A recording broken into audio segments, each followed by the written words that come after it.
This is a nice ballroom. We have a ballroom being built. In about a year and a half, we'll be able to have about, let's see, 10 times the number. Invite some friends who couldn't make it today because, frankly, this was a sold-out crowd. Has been ever since I've been president. Every year it's been sold out. So a lot of great friends. Here's your knockout panel, okay? For those that are interested, see that curtain? You open that curtain, and it's a beautiful funnel right into the most beautiful ballroom. So it's pretty. And they've wanted it for 150 years. We're getting it done a lot. Getting a lot of other things done too. Well, I want to thank you all and welcome you to the White House on this very special occasion. It is indeed, I've been at every one of them, and we celebrate the 100th anniversary of Black History Month. That's a big deal. Wow, that's sort of special. The 100th. That's about like 150 is good, but 200 is better, right? 100 is better. I want to begin by expressing our sadness at the passing of a person who I knew very well.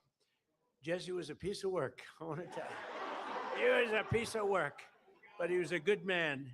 He was a real hero, and I just want to pay my highest respects to Reverend Jesse Jackson. He's a good man. He was actually, as you got to know him, he got better and better all the time. A lot of people, you get to know them, they get worse and worse. Jesse got better and better.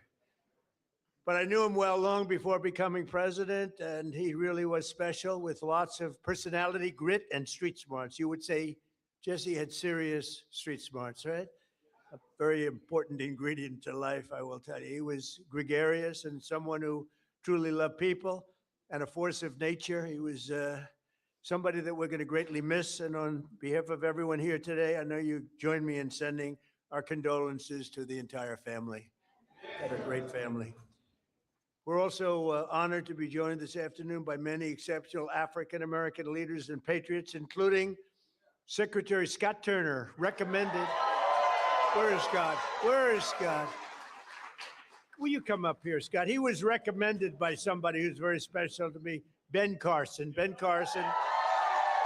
Where's Ben? Where's Ben? Come on up here, Ben. Come here. I got to get here. And his wonderful wife, Candy. Candy, I'm going to steal Ben for a second because, you know, Ben recommended Scott. And when Ben recommends somebody, I just do it. Did I make a good decision? Be careful. Don't fall, Ben. If you fall, that's the end. You can never recover from a fall. You know, you can make the greatest speech ever, but if you fall, my predecessor taught me that. So is Scott doing a good job, Ben? Come on, say that. I like it. So, one of the reasons I was so high on Scott Turner is he was really the driving force behind the opportunity zones, which doesn't get nearly the attention that it should, but it was because President Trump realized that the best way to get things done is through public-private partnerships and have everybody with skin in the game. And it is working, as are all the other things that he's been recommending. And at some point, the mainstream media will recognize that you don't politicize everything. You open your eyes and your ears and you look and you see what works and you deal with that. But the best thing about Scott, he's got a lot of energy. You know, I'm an old man now. I'll be 75 on my next birthday. And I'm not like President Trump. He just goes forever. But no one else is like that. But Scott Turner, we call him the Energizer Bunny, and he is doing a fantastic job. And I want to congratulate all the people at HUD because most of them have come back and continued with what we were doing during the first Trump term, and it's fantastic. Thank you very much, Scott.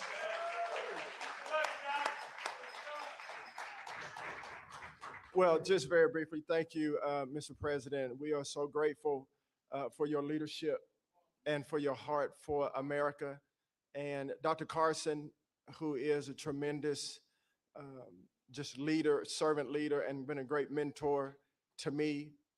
And, you know, I never thought that I would see the day where I'm standing between the president and Dr. Ben Carson. That's pretty cool. Yeah. And so I just want to say to everyone that's here, you know, as we celebrate this special day in not only Black history, but American history, this year that we've been here, you know, under President Trump, the Lord has been so gracious to us and he's been faithful. And the president has been a tremendous leader in his work ethic, his heart for people. And when he says America first, he really does mean America first. Yeah. And so, and to be able to stand on the shoulders of Dr. Ben Carson and for the president to trust Dr. Carson at his word is truly humbling for me. And so to stand now as the servant leader and the secretary of HUD, I'm grateful to the Lord. I'm grateful to the president and Dr. Carson. And I promise you, we will continue to do good work and to make not just housing affordable and everybody achieve the American dream, but really to bring transformation. And so that those that are in our country who depend on subsidies and this, that, and the other will get off of that and live a life of self-sustainability. So God bless y'all. Thank you, Ben. Thank you. And Ben mentioned opportunity zones. We did that. And I want to thank Tim Scott because he really, it was his baby. That was his baby. And he did a great job with it. We appreciate it. And again, Candy, thank you very much for being here. Special woman. Ben's getting the Presidential Medal of Freedom. That's the biggest, it's the highest award you can have outside of the Congressional Medal of Honor. But it's better because, you know, a lot of people get the Congressional Medal of Honor. They're not around. You get them, they're not around. Whereas we don't have to go that far, generally speaking. But it's the highest award, civilian. And then you have the matching is the Congressional Medal of Honor, both tremendous. So Ben, I'll be seeing you back here pretty soon, I think, and you're going to get the award. You'll probably fill up this room. I said, we'll do it in the Oval Office. He said, sir, it's not big enough. I said, what? So we're going to do it right here, okay? and we love it. I'd like to also thank senior counsel to the Assistant Attorney General. He's a fantastic man. He's been my friend for a long time, Leo Terrell. There's no better. We have time, right? Do we have time? Yes? Anybody have to go? Like, come on up here, Leo. Get up here. This guy, he says it like it is. I like Leo. Come here, Leo. Look at you. Spry. Leo 2.0. Let me just thank you very much, Mr. President. First of all, we are living under the administration of the greatest president in our lifetime. And we have the hottest country in our lifetime. And I want to make sure the mainstream media knows this, because you represent the people who basically counter what the mainstream media has done.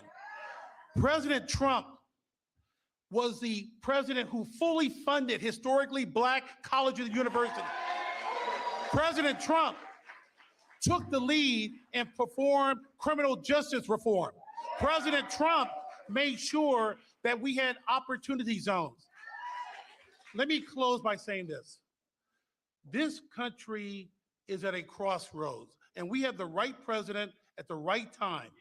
And if you want school choice, like I know you do, President Trump wants it. If you want a law and order society and secure border, President Trump wants that. And more importantly, I say this because this is the greatest country on the planet. American citizens should decide American election. Vote for the Save Act. Thank you. Leo 2.0. We love Leo. Thank you, Leo. That was very good. Yeah, 4 more years.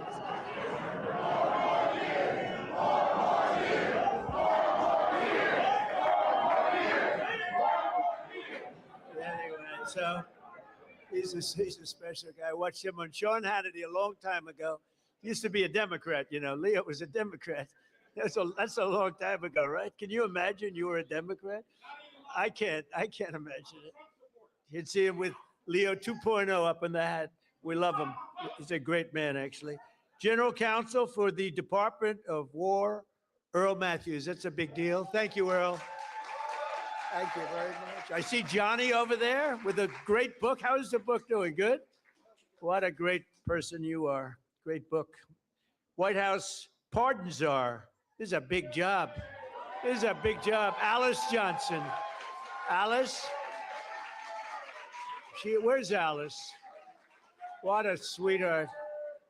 I met Alice and she was incarcerated for what some people would say today is not even a fine, right, Alice? It's not even a fine.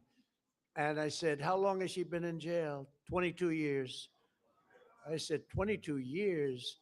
And right, Alice? And come on up here, Alice. Come on up. I said, 22 years, and she was on a phone call. This was over a phone call. I know about fake phone calls too, Alice, you know, remember? They tried to get me in a fake phone call. But Alice was in jail for like 22 years. I said, how many years does she have left? 28. I said, 28 years left. And I said it, and I mean, she admitted she made a little mistake, but it was not the kind of a mistake that you serve 50 years in jail for.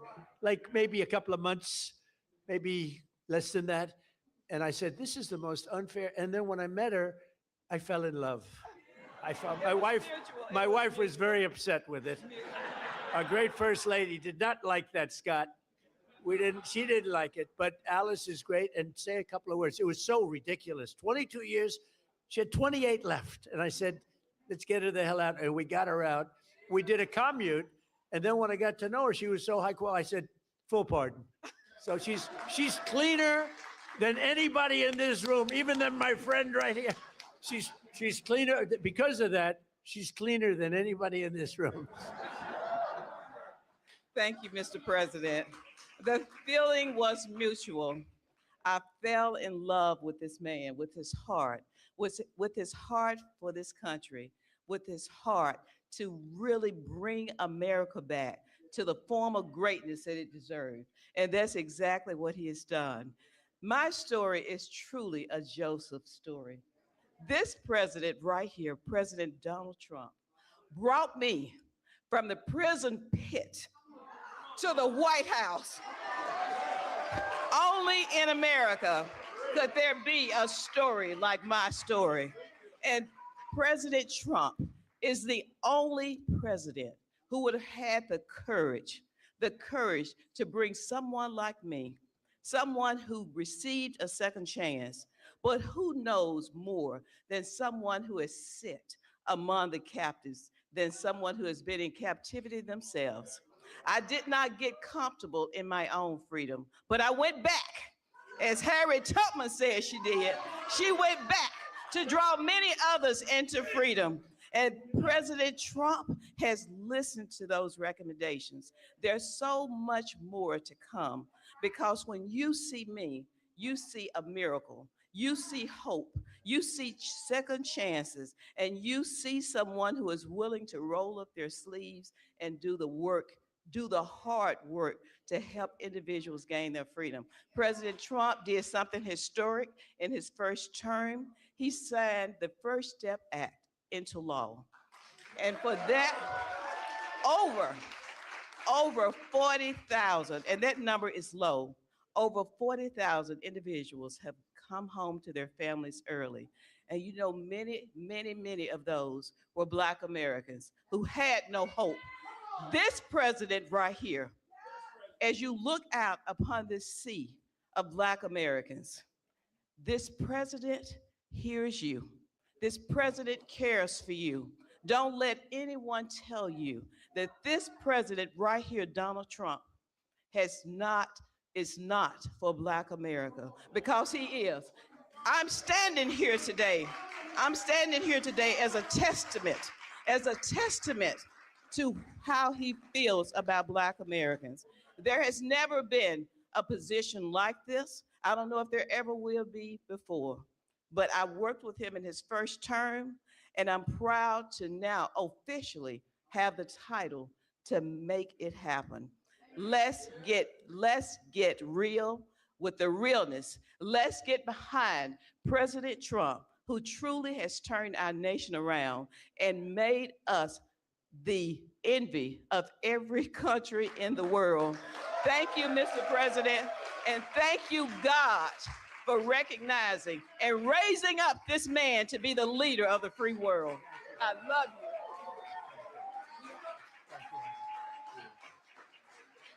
She's a great woman. You know, when I was looking for a pardon person, like a pardon czar, they gave me somebody from Harvard, somebody from Yale, somebody from Princeton, somebody from Penn, somebody from Stanford. And I said, do you know anything about it? Well, we can learn. You know, they can learn. And when I met Alice, I said, she's better than these people. And she's done a fantastic job. You know, I said to Alice, I said, so I'm looking for people like you to let out. How many people are there like you? She said, many.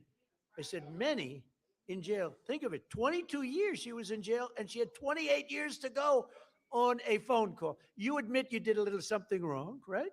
But it was like, okay, it wasn't 50 years. Even if you said 6 months, today it would be probably nothing. But even if you said some little time, but I said, I'm looking for other people like you. How many are there? Many.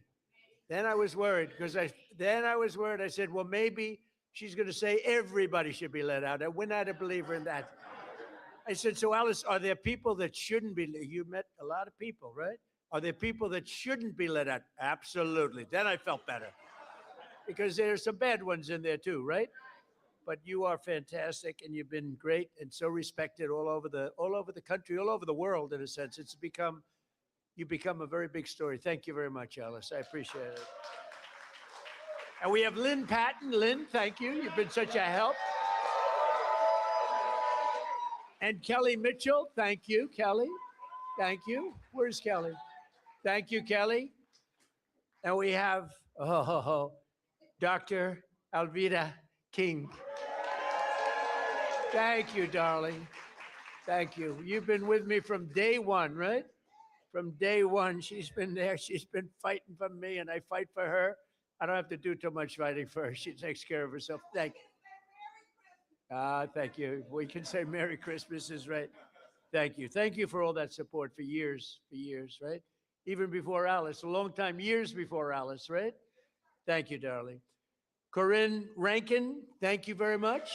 Thank you very much. Thank you, Corinne. And Deontay Johnson, thank you. And a man who's been with me for a long time, and he's never asked me for a thing. Bruce, thank you very much. Bruce Lavelle, thank you very much. I wasn't sure if they had your name down here, Bruce. I was going to mention you anyway, okay? But they had your name. They did a job, finally. They always leave a lot of names out, and that bothers me. Like I see Scott Bessent, his name was left out. First time ever. Look at Scott. I'm looking for his name. I'm looking for his name. I said, I better. He's the greatest Treasury Secretary we've ever had. I think how's the economy doing, Scott? Good? The best. It's really, people are going to see, and watch the State of the Union. We're going to be talking about the economy. We inherited a mess, and now we have prices way down. We have energy way down. Gasoline is now breaking $2 a gallon in many places, and it's been actually amazing, but Scott's fantastic. I don't want to forget to mention him. I'd be in big trouble. All of a sudden, the economy would turn bad on us. I'd say, what happened? It was Scott. Thank you, Scott. And Secretary Lori Chavez de Reamer. Lori, thank you very much. For your Secretary of Labor, Assistant Attorney General Harmeet Diller. How are you doing? How are you doing with Harvard? How are you doing with Harvard? You know, Harvard's extremely discriminatory, unfortunately, and it's working good. Harmeet is on their trail, right? Good, good. You keep suing them. The hell with them. I like the historically black colleges and universities, which I saved. Leo 2.0 said it, but which I saved. We saved them. They had no funding, and every year they'd come back, and I got to know some of the heads, and every year they'd come back, and after my third year, first term, I said, you guys keep coming back. Why do you keep coming back? He said, we have to come back every year. For years and years, they had to come back. And one of them said, one of the heads, a great guy, said, they make us feel like beggars. We have to come back. I said, I'm going to get you long-term financing. And I got it for them. And I said, the only bad thing, I'll never see you guys again. I haven't seen too many of them. But we took care of the historically black colleges and universities, right? And it was a great thing to do. And so many others are in the audience that are just friends of mine. I look at them, so many. But if I introduce all of you, we're going to be here a long time, and that's unacceptable. Not only are we celebrating the century of Black History Month, also, as you know, this year we'll also be celebrating the 250th anniversary of our nation's founding. And the good thing, when they cheated on the election, they made me wait 4 years, and because I waited 4 years, I get the 250th year. I get the Olympics, which I was the one that got it, and I get the World Cup. So I got the World Cup, and I said, you know, it's too bad before all this nonsense took place. I said, it's too bad. I got the World Cup to come here. Johnny, another Johnny, we got the World Cup. It was fantastic, the head of it, one of the great people. And I said, the only bad part is I won't be in office because my 4 years will be up. This would have been the more traditional route. And then they cheated on the election, and I said, now we won by so much. We won by millions of votes, but they cheated. It was during a COVID period, and they cheated. And we did it again, and we made it too big to rig, too big to rig. And by doing that, I ended up getting the Olympics. Because we were responsible for both of them. And we're going to have a great year, but we're going to have a great 3 years. We're going to have hopefully we're going to have a great century, because that's ultimately what it is. We'll get it started. But as we honor America's 250, and I can't say that I got the 250. I tried doing that a couple of times, Bruce. I said, I got the Olympics, I got the World Cup, and I got the 250th year. They said, you didn't do that. I said, you're right about that. I didn't do 250. We happened to be here at the right time. That's all that was. But we thank God for the strength and courage and grit and devotion of Black Americans who have helped make America the most powerful country in the history of the world. We now have, and you saw that with our attack a few weeks ago on Venezuela. We have the greatest military in the world. We make the greatest equipment in the world. There's nobody even close. Nearly 10,000 African Americans fought for the patriot cause in the Revolutionary War. Did you know that? 10,000, and it's actually a number even, I've heard even higher than that, helping secure our independence in every generation since, from the Buffalo Soldiers to the Tuskegee Airmen. Black Americans have stepped forward to defend the flag and to defend our country like few others, really, like few others. And you've never really been given the recognition that you should get for that. You know that, Ben? They never, I don't think a lot of people have given the kind of recognition, but everyone knows all about the Tuskegee Airmen. They were great and amazing. The Buffalo Soldiers, you know the Buffalo Soldiers? Good stuff, right? From jazz to the blues, that you know, that you do get recognition for. Jazz, the blues, from rock and roll to rap, black artists like Chuck Berry, Muddy Waters.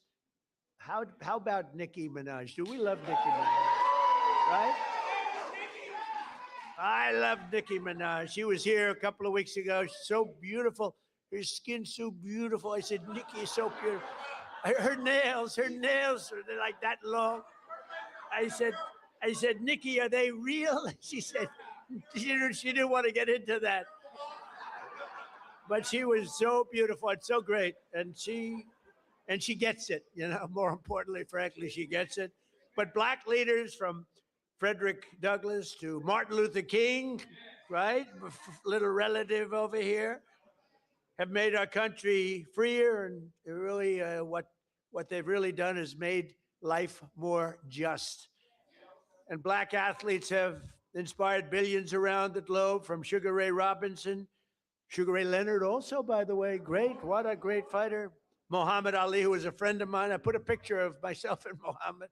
It was another piece of work. You talk about a piece of work, but he could fight, couldn't he, huh? Mike Tyson, boy, I tell you, Mike has been loyal to me. Whenever they come out, they say, Trump's a racist. You know, it's like a statement, Trump's a racist. Mike Tyson goes, he's not a racist. He's my friend. He's been there from the beginning, good times and bad. But Mike Tyson's a great guy, and he was so loyal, always been loyal. And Herschel Walker, speaking about loyal, how good a football player was Herschel? Herschel Walker, and now he's ambassador to the Bahamas. I don't know, Bahamas, Bermuda, is he Bahamas, whatever. It's nice, a nice place. You'd like that, Bruce, wouldn't you? Bruce wants it. And a guy that became really, he liked Trump, Jim Brown. He was tough. He'd come in, he was very silent. He was silent but deadly. He'd come in and he'd look at people, and if he didn't like them, he'd just look at me and he'd go, no good. He wanted to rip their heart out. I would say there can't be a greater football player than Jim Brown. By the way, Lawrence Taylor, great friend. The great Lawrence Taylor, the greatest defensive player probably in the history of football. He's a great friend of mine. And, but I'm longer off the tee than him. You know why? Because I take the club back further. He takes the club back this far, and he hits it 200 yards. When you can do that, you're strong. He is a great guy, I'll tell you that. And all of this is a part of the legacy that we celebrate on July 4th, 2026, because Black History Month is really all about American history. And this is a big year. This is a big year for you. During my first term, I was honored to deliver unprecedented victories for Black Americans and all Americans, frankly, but Black Americans, I single-handedly secured record long-term funding for. I told you, the historically Black colleges and universities. I created nearly 9,000 opportunity zones with our great secretary. And also, I think we have to do, and as I said before, Tim Scott really, he came to me with that idea, and we put it into use, right, Scott? And I signed historic criminal justice reform into law. We got criminal justice reform. Just so you know, for 30 years, you, more than any other group of people, has been trying to get criminal justice reform, and they couldn't do it. And a group of people came to my office, and they asked me to do it.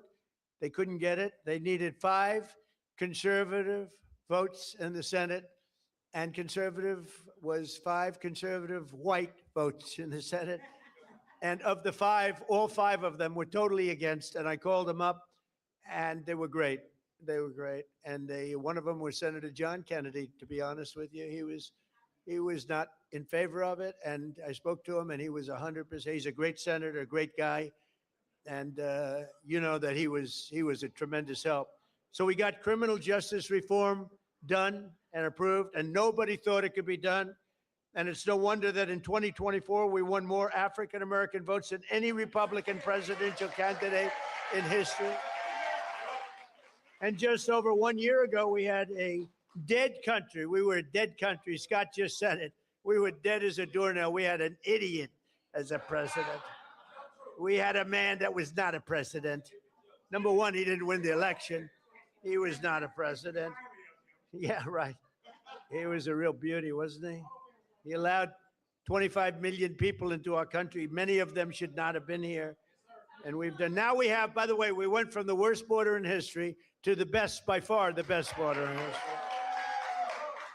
But I had the support of many people, Bruce. I had the support of many people in this room, and we've got right now the hottest country anywhere in the world. King of Saudi Arabia told me that. He said, you were a dead country a year and a half ago. Now you're the hottest country. We're the hottest country right now anywhere in the world. And you're a big part of it. And you're a big beneficiary. I tell you what, take a look at your 401ks. Has anybody got a 401k that's lower than it was? Better put your hand down. Lower than it was a year ago? They're double. I mean, they are through the roof. The stock market has hit 53 all-time record highs since the election. And earlier this month, the Dow Jones Industrial Average rose above 50,000 for the first time ever. Right, Scott? First time ever. And also, you know, they don't talk about this. The S&P broke 7,000. So when I got elected, they said, for the S&P to break 7,000 within 4 years would be a great achievement for the president. And for the Dow Jones to break 50,000 would be a great thing, but it's not possible. They were talking about in 4 years. Scott, they said in 4 years, it would not be possible to break 50,000 or 7,000 under these two very important, call them a metrics. And you know what happened? We broke it before the end of my first year. So, right? So we did something. So they said we couldn't do it in 4 years. We did it in 1 year. More Americans are working today than at any time in American history. So we have more Americans right now working than at any time. And you know, when I say this stuff, I get the fake news back there, a lot of it. Thank you. I agree. Sometimes we have to be very careful because they actually go, and it's not pretty, Leo. We have to get Leo and the DOJ involved. But think of that, Leo, think of that. More Americans are working today than any time in history. And since I took office, African-American employment has increased by 182,000, the highest ever. Jobs, 182,000. Nearly 500,000 Black Americans have rejoined the labor force since we took office. 500,000 wages for workers have increased $1,000, $2,000, even $3,000, and even sometimes in some cases $5,000 a year. That's faster than inflation. So wages have gone up at a much faster clip than inflation. We took over the worst inflation in the history of our country. They say 48 years or 49 years. I said that, you know, I said inflation under Biden has went up more than at any time in the history of our country. They said, he's not right about that. It's 49 years. I said, all right, I'll accept that too. Actually, I think it sounds worse, Harmeet. I think for some reason, because when you say the worst ever, but when you say the worst in 49 years, I'll take that, right? The fake news got me in that one. I think I was right, by the way, but I'll accept 48 or 49 years. But for the first time in many years, 100% of all net job creation is going to American-born citizens. Think of that, 100%. And in the last administration was going mostly to illegal aliens that came in, many of them murderers and others. Last summer, we passed the largest working class tax cuts in the history of our country.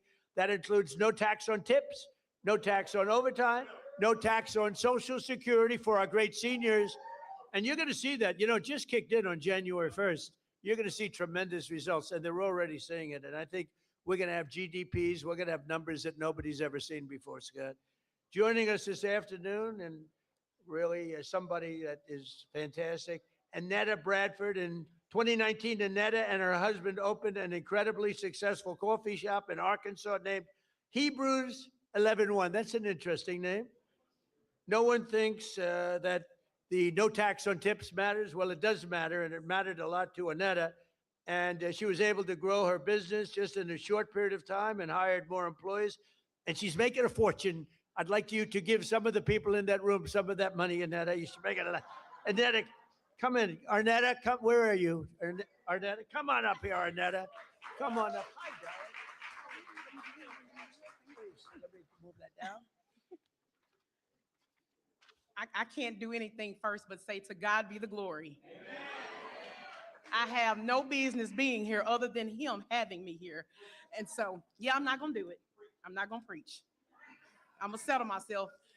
Thank you so much for inviting me and having me here. It's such an honor to be here today.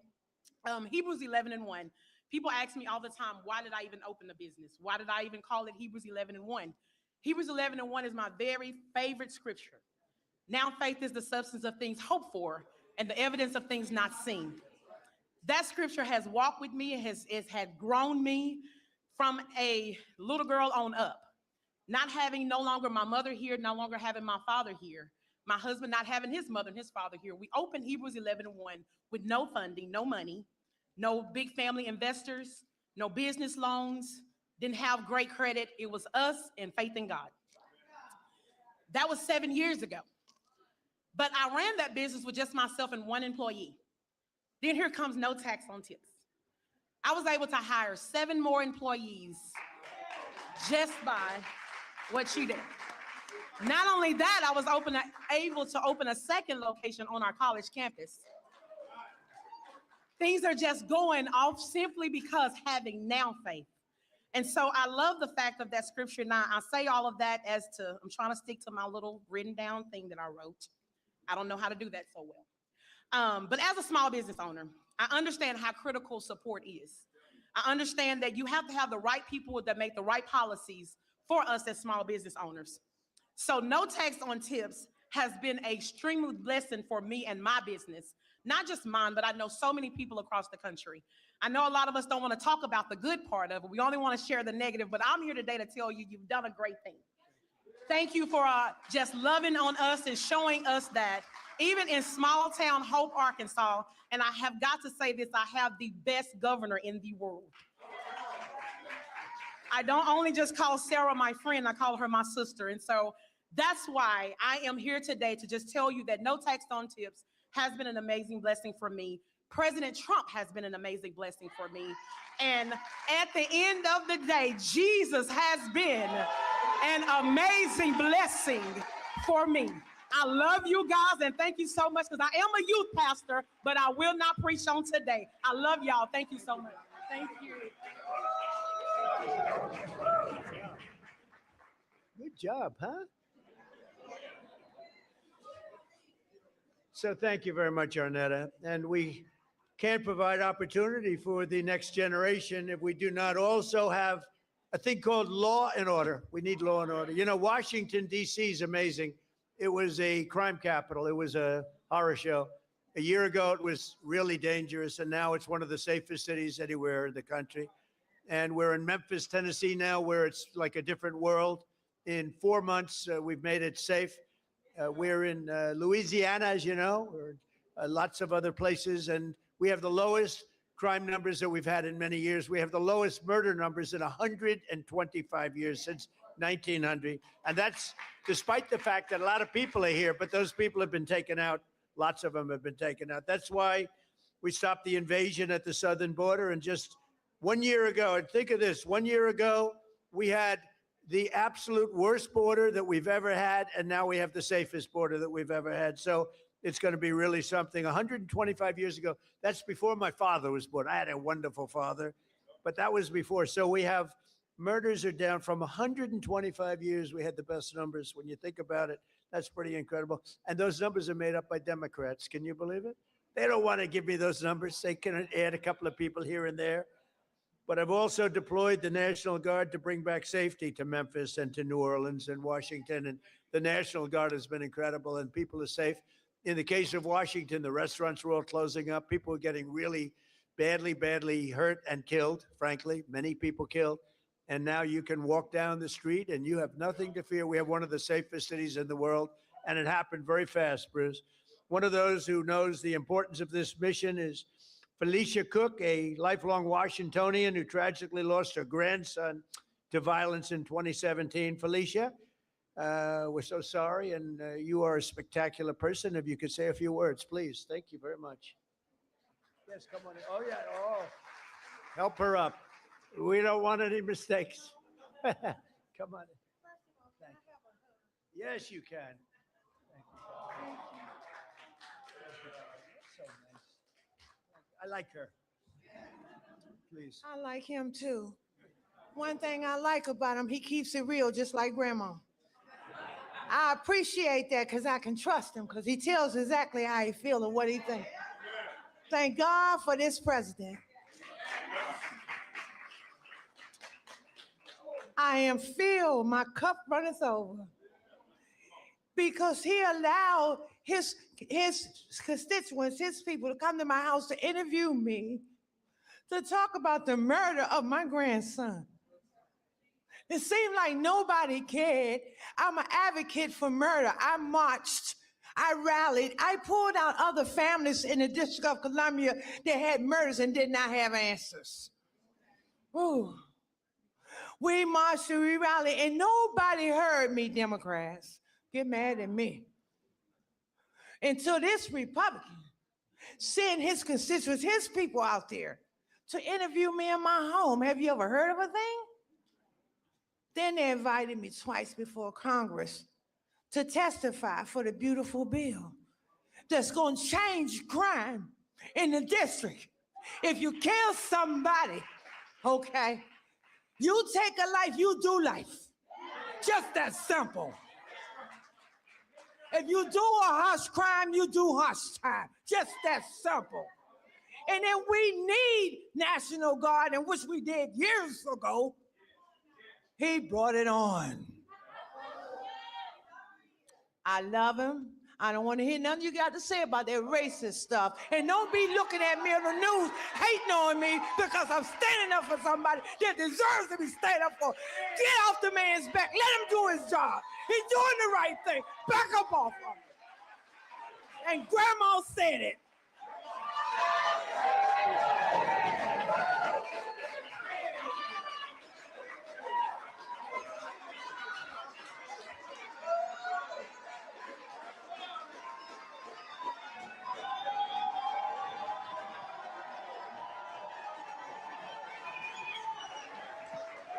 Wow.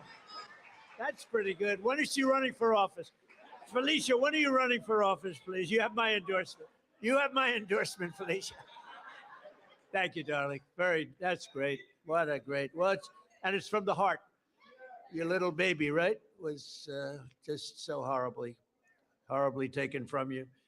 Under the Trump administration, we believe that no community should be abandoned to the scourge of violent crime, and we're saving thousands and thousands of lives in many cities. And frankly, if these radical left lunatic Democrats would come and say, please help us, please, we'd stop crimes all over the place. And we're doing it in a lot of cities. Sometimes we have to force ourselves upon them because they're so bad.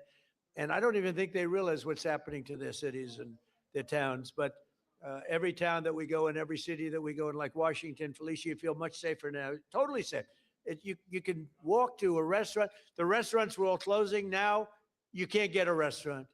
And the bad news is you can't get into a restaurant. But it's a great thing to see what's happening in Washington. It's a hot place, and hopefully people will be coming in record numbers. And I know we need a little help. You need help in Atlanta. He just said, you're right, Atlanta, we could take care of Atlanta.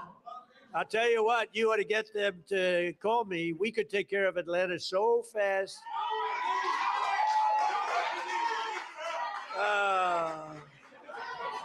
They don't want to call. They don't want to call because they don't want to admit it, and they'll never fix it themselves. Don't forget, we move people out. We don't just go in and, be tough guys. We move people out. We take career criminals and we get them out. We bring them back to the country from where they came. And think of it, 90% of the crime is caused by 2% of the people. Think of it. So when you get the criminals out, you solve a lot of problems. Another way that we're fulfilling our duty to the next generation is the single biggest thing that's happened having to do with schools and education. It's called school choice in our great, big, beautiful bill. Our beautiful bill, which really covers 4 years. We put it all together. That's why we call it the great, big, beautiful bill. This will help millions of African-American children and ensure that no child is condemned to a failing government or a horrible school. And we have a person here who's fantastic on this subject. Greta, would you please come up? Please, Greta, come on up. Thank you. And her beautiful daughter. Thanks, Greta. Thank you. God bless you. Well, I ditto, to God be the glory. And we're grateful for our president. He's doing some tremendous work. And I want to remind those that don't know that this was prophesied. So you weren't supposed to have the second term when it came about. This is your season. And God said that it was going to be rough the first 2 years and that things were going to happen. But then the last 2 years are going to be great. Well, I hope And so. yes, you're going to do some tremendous things. And so for that, we thank you. On behalf of all the mothers all around the world, I'm from Texas. I live in a zip code that I didn't have an opportunity to have a choice to go to school. And so when I raised my children, I wanted a better opportunity for them. And I'm so grateful to ACE scholarships and all the doors that the president is opening for education. My son was in a school that he didn't have any voice, and he found drugs in school, and he died. And so I'm here today to just show my appreciation for all the moms around the world. We have a choice now. This choice is so important to mothers. I have a child that, because I had a choice, she's in private school. She's thriving. She's thriving. She's going to be an anesthesiology nurse, and she's doing great. And ACE scholarships was a big part of that. Changing education changes everything. Changing education changes everything. In my zip code, it feels like we were locked in a cage, and being locked in a cage and can't get out. And because of all of the things that you're doing for education, now we can get out and soar. Our children can have a chance to be prosperous, just like other children. And I thank you for that. This is a great opportunity. So on behalf of all the mothers all around the world, I stand here and I give you your flowers while you can still get them. Thank you. I appreciate you. Give me a hand. Thank you, sweetie. And this is here. Look how beautiful. What a beautiful. Thank you. Wow, so nice. Thank you very much. Thanks, Greta.